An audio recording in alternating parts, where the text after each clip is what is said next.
Bonjour à tous, merci d'être ici aujourd'hui. Bienvenue à la Grande Arche de la Défense pour cette 5e édition de FinTech Révolution.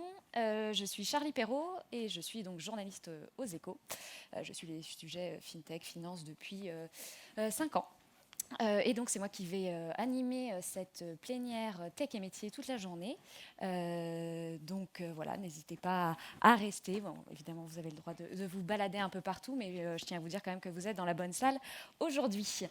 Donc, on va commencer tout de suite parce que, comme vous avez vu, on a un peu de retard. On va commencer par un regard croisé qui va être donc sur l'assurance. Et donc, je ne me trompe pas, hyper-personnalisation et mutualisation, nouvel oxymore de l'assurance. Et pour ça, donc, je vais accueillir notre modérateur Éric Mignot, qui va être accompagné de Didier Bazocchi et Brune de Linares. C'est à vous. Bonjour à tous, on est très content de vous accueillir sur ce premier sujet qui est un sujet qui nous passionne et on est très content de vous voir aussi nombreux parce que c'est un sujet qui est au cœur de ce qui est en train de se passer dans l'assurance. Donc hyper-personnalisation et mutualisation, nouvel oxymore de l'assurance. Avec moi pour en parler, donc Didier Bazocchi qui est une grande figure de l'assurance depuis une trentaine d'années, qui jusqu'à il y a quelques semaines était directeur général de MMA et donc qui va nous apporter son regard et ses années d'expérience sur ce qui est en train de se passer dans le secteur. Et puis avec moi, Brune de Linares, qui est la directrice du développement d'Accurate, une nouvelle pépite InsurTech française, qui est The AI Pricing Company. Donc elle va vous expliquer en quoi ça consiste. Tu peux peut-être présenter en 2 mots ce qu'est Accurate ? Oui, merci beaucoup. Donc pour présenter rapidement Accurate, donc Accurate est une solution qui permet de transformer le processus de tarification de produits d'assurance grâce à une intelligence artificielle transparente, donc bien adaptée au sujet de cette table ronde, donc donner la capacité finalement aux actuaires de pouvoir modéliser plus rapidement, créer des modèles plus performants, mais garder le contrôle et la transparence sur les modèles qui sont créés. Super. Peut-être pour démarrer et donner le contexte, la meilleure définition que j'ai lue, que je connaisse de l'assurance, c'est celle qui figure dans les statuts de la reine Elisabeth Ier, qui disait « L'assurance a été établie de telle sorte que la perte pèse légèrement sur beaucoup plutôt que lourdement sur peu ». Et donc on voit bien que la mutualisation, c'est la raison d'être même de l'assurance, qui, en fait, et Didier va revenir dessus, conditionne ce qu'est l'assurance. Et en même temps, en ce moment, on a des technologies dont Brune va nous parler qui conduisent à l'hyper-personnalisation. Et donc on comprend bien que faire coexister l'hyper-personnalisation avec le principe même de l'assurance, c'est un challenge auquel, sans doute, que l'assurance n'a jamais été autant confrontée. Et donc ça va être le cœur de notre débat, de notre regard croisé. On va commencer avec Didier. Est-ce que justement tu peux nous expliquer en quelques mots ce que c'est que la mutualisation et qu'est-ce qu'il y a derrière la mutualisation ? Eric, c'est-à-dire l'assurance en 3 minutes, quoi. Alors, ouais, moi j'ai une définition qui est celle emblématique des Deloitte. Hein, c'est la contribution d'un grand nombre à l'infortune de quelques-uns. Ça, c'est la définition fondamentale de la mutualisation. Et je vais prendre un exemple tout de suite pour si jamais il y a des non-assureurs dans la salle. Prenez un bon conducteur, il paye 500 € de prime pour son automobile tous les ans. Malheureusement, il renverse un piéton, ce piéton est gravement atteint, il a besoin d'une assistance 24/24 toute sa vie. C'est 15 millions d'euros de sinistre. Il faut 30 000 contrats pour le financer. Donc la mutualisation, fondamentalement, c'est ça. Et on verra d'ailleurs dans la suite de la discussion que, précisément, si on casse trop cette mutualisation, il n'y a plus d'assurance. Ça devient de la capitalisation ou d'étatisation, on en reparlera.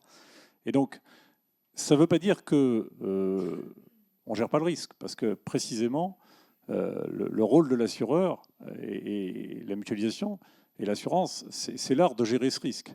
Alors, c'est d'une part de le prévenir pour éviter qu'il se produise, mais lorsqu'il est survenu, de le gérer, de l'indemniser, d'en tirer toutes les conséquences et d'en tirer aussi toute l'expérience. Et Brune en reparlera évidemment, puisqu'aujourd'hui, on a des outils puissants pour le faire. Dans le passé, on n'avait pas ces outils, mais on a des exemples, non pas d'hyper-personnalisation, mais des exemples de segmentation. typiquement, en assurance auto, le bonus-malus, c'est un exemple de segmentation. Et pour autant, on a donné une prime aux bons conducteurs, bonus, et puis on pénalise les mauvais. Ça, c'est de la segmentation. C'est tenable collectivement, socialement, parce que ça n'empêche pas les gens d'être assurés. Et vous savez, il existe des systèmes d'assurance pour les malusser. Donc tout le monde a trouvé à garantir son risque. Et j'en viens au rôle social de l'assurance en introduction, parce que c'est important de ne pas l'oublier. L'assurance est une nécessité pour l'ensemble des activités de la vie humaine. Se loger, se soigner, bien sûr, entreprendre. Et donc, si des mécanismes induisaient pour un nombre important de citoyens l'impossibilité de s'assurer, on en reparlera, je pense, on générerait des problèmes sociaux extrêmement importants. Et bien entendu, ça induirait la présence de l'État et l'intervention de l'État pour rétablir cet équilibre. On l'a un peu vu d'ailleurs l'an dernier, quand on a parlé des pertes d'exploitation. Vous voyez, tous ces débats, immédiatement, quand on s'aperçoit qu'il y a un risque non assurable, le débat devient un débat de puissance publique, de place publique. Et à chaque fois que ça s'est produit, d'ailleurs, il y a eu des solutions. Alors, il se trouve que sur les pertes d'exploitation, on n'a pas encore de solution. On pourra en parler si vous avez des questions là-dessus. Mais si on prend l'assurance emprunteur, par exemple, vous savez qu'à un moment, les gens qui avaient qui avaient eu une maladie importante ne pouvaient plus contracter l'assurance emprunteur. L'État s'en est mêlé, a fait pression sur la profession de manière à ce qu'on crée des poules de risques aggravés. C'est la convention AREAS qui permet à des gens qui ont eu un cancer de retrouver une assurance emprunteur. Donc vous voyez, ce rôle à la fois important de mutualisation du risque, la possibilité de segmenter ce risque, parce que si j'assure des habitations et des châteaux, je n'ai pas forcément envie de faire supporter à tous mes assurés multirisques habitation l'incendie d'un château. Donc ça, c'est le boulot de l'assureur, et c'est son art de faire ça. Mais à l'inverse, une hyper-segmentation ou une hyper-personnalisation casse la mutualité du risque et donc fait disparaître la notion même d'assurance. Ce sera le cœur du débat tout à l'heure, je pense. Merci Didier. Alors justement, l'autre versant, celui de l'hyper-personnalisation, Accurate est en pointe sur ce sujet. Est-ce que tu peux nous expliquer ce qui est en train de se passer et concrètement les cas sur lesquels...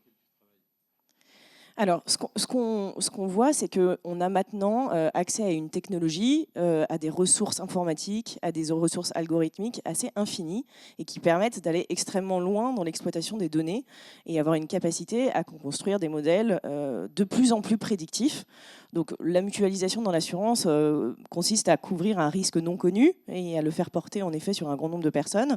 Quand on a une technologie qui permet d'aller de plus en plus loin sur la compréhension des profils de risque et la personnalisation, et bien le champ des possibles devient extrêmement vaste. Et ce qu'on voit, c'est qu'aujourd'hui, on n'est plus limité par des ressources techniques informatiques, on n'est plus limité par des ressources algorithmiques, et donc on a une capacité à construire des modèles extrêmement prédictifs.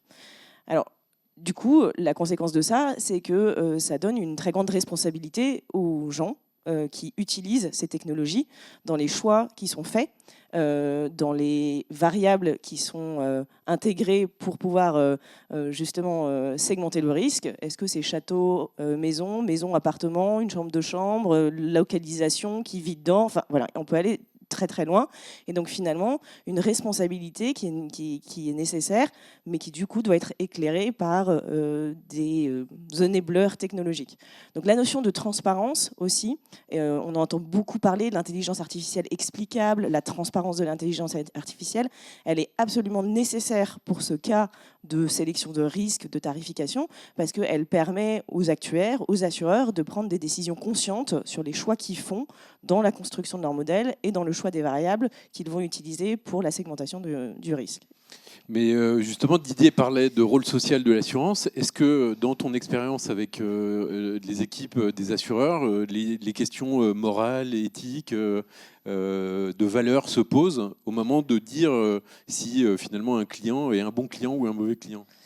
Alors, ces questions-là, elles se posent toujours. C'est-à-dire de savoir qu'est-ce qu'on s'autorise à utiliser comme variable prédictive du risque et comment est-ce qu'on travaille ces modèles? C'est une question qui, d'abord, c'est un cas d'usage qui est régulé, hein, donc le régulateur donne des directions, et ensuite les assureurs ont des discussions morales vis-à-vis de ces segments-là.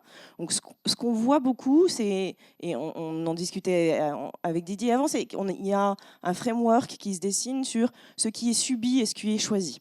C'est-à-dire, on évoquait les personnes qui ont été atteintes de cancer, un élément subi ne doit pas être source de segmentation, de discrimination dans un produit d'assurance.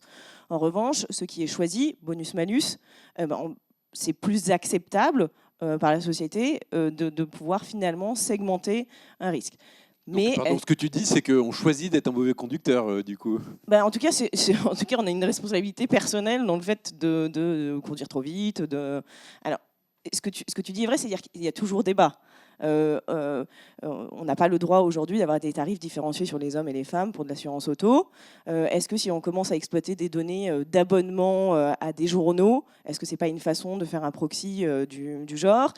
Donc c'est évidemment des débats et des zones grises qui sont autour de ces sujets-là.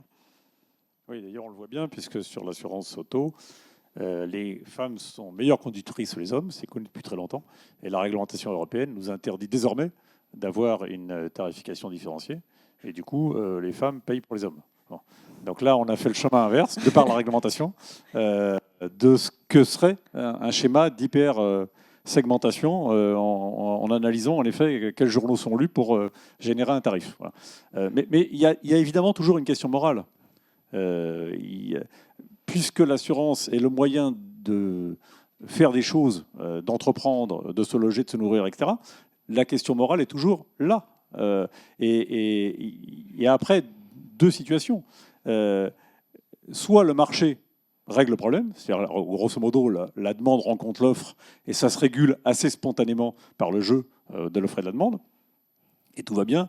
Soit, en effet, le marché ne permet pas de régler le sujet, il y a des non-assurés, il y a des dérives tarifaires, et là, très clairement, puisqu'il y a un enjeu moral, puisqu'il y a un enjeu de société, l'État prend la main, sous différentes manières d'ailleurs. C'est d'abord une injonction à la profession de trouver des solutions, et si jamais on ne trouve pas de solution, parfois, c'est une réglementation. Mais est-ce que ce qui est en train de se dessiner, du coup, c'est la capacité de qualifier un comportement. Et donc, par comportement, on entend l'impact potentiel qu'il a sur la société. Et donc, on peut juger de bons ou de mauvais comportements et en fonction de ça, sélectionner le risque ou mettre un prix sur un risque individuel en fonction de la manière dont on aurait qualifié un comportement. Alors, dans les discussions qu'on peut avoir avec différents assureurs, pour reprendre l'exemple aussi de Didier sur les femmes ont des profils qui sont moins risqués que les hommes, ce que les assureurs cherchent aussi à comprendre, c'est qui conduit comme une femme ? Quels sont finalement les comportements qu'on soit un homme ou une femme, mais qui veulent dire qu'on conduit comme une femme. Donc oui, le fait de qualifier le risque, ça relève à qualifier aussi le comportement. Et quand on va jusqu'à de l'assurance paramétrique, avec des boîtiers qui relèvent des données de comportement dans son véhicule pour pouvoir offrir des produits d'assurance auto qui soient hyper personnalisés par rapport à son comportement, on est dans cette direction d'hyper-personnalisation. Pour autant, aussi qu'il y a un bénéfice pour la société, on sait que rien que le fait d'équiper un boîtier, une voiture et un conducteur améliore la conduite du conducteur. Donc il y a aussi des effets préventifs et des effets bénéfiques à cette personnalisation. Oui. Et au-delà de ça, et ça protège l'industrie traditionnelle d'ailleurs, en tout cas ça installe des constantes de temps assez longues, l'aléa reste. C'est-à-dire que, imaginons que vous sachiez identifier de manière parfaite ce qu'est un bon conducteur, et donc vous allez proposer une baisse de prime de 50%, il va payer la moitié de sa prime. Ce même bon conducteur, il peut renverser le piéton dont je parlais tout à l'heure, et donc il aura payé la moitié de sa prime, et il ne faudra pas 30 000, mais 60 000 contrats pour financer le sinistre du piéton. Donc vous voyez que l'aléa reste toujours, et par conséquent, le phénomène d'hypersélection ne règle pas fondamentalement le problème économique de la mutualisation du risque. Au-delà de ça, d'ailleurs, Et en pratique, on s'aperçoit qu'il y a d'autres phénomènes qui s'ajoutent à ça. D'abord, la connaissance n'est jamais complètement parfaite, parce que ce sont des modèles prédictifs, mais il reste de l'aléa même sur la manière dont l'algorithme traite le sujet. Il y a l'aléa lui-même. Et puis, il y a des phénomènes aussi économiques. C'est que les mauvais risques, en général, des primes supérieures. Ils sont plus fidèles parce qu'ils ont moins le choix. Et donc, ça alimente aussi l'économie de la mutualisation. Donc, toutes ces raisons-là font que, finalement, sur ces évolutions, il y a des autorégulations, il y a des constantes de temps assez importantes qui font que on ne voit pas, contrairement à ce qui s'est produit dans d'autres industries, de phénomènes de disruption très brutal. Il y a des évolutions en cours, on y reviendra, mais voilà, tout ça explique quand même ce qui peut apparaître de l'extérieur comme une sorte d'inertie sur ce marché. Alors, moi, il y a un truc qui me frappe, c'est que quand on dit finalement on va pouvoir qualifier ou on est en train de pouvoir qualifier des comportements, on pense immédiatement au gouvernement chinois avec la citoyenneté à point et puis je suis un bon ou un mauvais citoyen et du coup j'ai droit ou pas droit à faire un certain nombre de choses. Est-ce que finalement, et puis on pense aussi au Google qui connaissent parfaitement votre comportement et puis enfin qui vous êtes. Est-ce que l'enjeu de l'évolution en fait, de la technologie dans l'assurance, la sélection et le pricing du risque est un enjeu assez similaire à ces deux cas de figure que je viens d'évoquer, le gouvernement chinois ou l'hyperconnaissance d'un Google de nos comportements. Je peux commencer. Il ne faut pas confondre la fin et les moyens. J'ai un peu traité ça précédemment, c'est-à-dire que d'abord, cette notion de comportement, encore une fois, elle soulève des problèmes moraux extrêmement importants. Par exemple, en santé en France, on n'a pas le droit de sélectionner du risque et de le tarifer de manière individuelle. C'est une règle d'ordre public. Et ça, c'est pour prendre en compte le fait qu'on n'est pas responsable de sa santé, en réalité complètement, et qu'il y a des éléments prédéterminants. Il y a des théories philosophiques et politiques sur ces sujets-là qui sont abondantes, mais qu'en réalité, même si on a un comportement qui n'est pas safe en termes de santé, c'est-à-dire si on fume, on boit, etc., pour autant, le système collectif doit financer la dépense. Ça, c'est une option de société, politique de société, et on voit bien que ça s'applique aussi dans une moindre mesure à d'autres phénomènes de l'assurance. Et donc, dans le système chinois, c'est parce que ce n'est pas une démocratie que ça existe, en réalité. Le premier niveau de protection, c'est le marché, c'est-à-dire que l'offre rencontre la demande. Et donc, si à un moment donné, l'offre rencontre plus la demande parce que l'offre est déraisonnable, il y a un sujet. Et alors, dans un système démocratique comme le nôtre, c'est l'État qui vient s'occuper de l'intérêt général et dire, attendez, là, votre offre est déraisonnable, et donc on vous demande de la modifier. Donc c'est cette double sécurité qui est le marché et la démocratie, représentant l'intérêt général des citoyens, qui nous permet d'éviter un phénomène à la chinoise, celui que tu le décrivais tout à l'heure. Juste peut-être pour compléter, c'est vrai que les technologies donnent des moyens, mais les gens qui utilisent ces moyens sont dans une société, dans une démocratie, dans un mode de fonctionnement qui est celui qu'on a en France. Donc la technologie dépasse pas, n'arrête pas le fait qu'il y a besoin d'avoir une conscience dans l'usage qui est fait de ces technologies et dans l'usage qui est fait dans l'exploitation de la donnée. Et c'est pour ça qu'on a ces réglementations. Et le rôle du régulateur, on voit qu'il est clé. Il est assez différent quand on regarde des marchés européens ou aux États-Unis, finalement, avec des modes des façons d'interagir et de réguler le marché qui sont un peu différents, mais qui cherchent aussi parfois à venir remettre plus de mutualisation dans des systèmes qui deviennent trop hyper-personnalisés, trop compétitifs et plus au service du citoyen. Donc le rôle du régulateur, des assureurs et des actuaires, des personnes qui font ce métier-là est évidemment crucial. Et sur l'autre volet qui est la big tech, puisque c'est un sujet qui va traverser toute cette journée sur quasiment tous les thèmes de la fintech, on s'aperçoit donc qu'une connaissance par les big tech des comportements individuels peut parfaitement être transposée, servir, affiner en fait la connaissance du risque et donc venir les mettre dans une position concurrentielle hyper favorable par rapport aux assureurs traditionnels. Alors techniquement oui, oui, c'est sûr. Enfin, le volume de données Et la capacité à exploiter ces données-là, les big tech ont cette capacité-là. Il n'y a pas de doute sur la faisabilité. Est-ce que c'est un modèle et un business model sur lesquels ils ont envie d'aller? Est-ce que le régulateur laisse exploiter n'importe quelle donnée pour ce type d'approche? Non. Enfin, voilà, il y a d'autres choses qui régulent, mais la capacité technique, il n'y a pas de doute. Oui, ce qu'on constate aussi, c'est quand même que les nouveaux entrants et pure players porteurs de risques sont en général adossés par des systèmes de mutualisation extrêmement larges que sont les réassureurs. Si vous regardez qui détient aujourd'hui les new tech sur ces questions, encore une fois, je ne parle pas de l'intermédiation, je parle des courtiers, je parle du porteur de risque, évidemment qu'à un moment donné, il faut un lieu de mutualisation.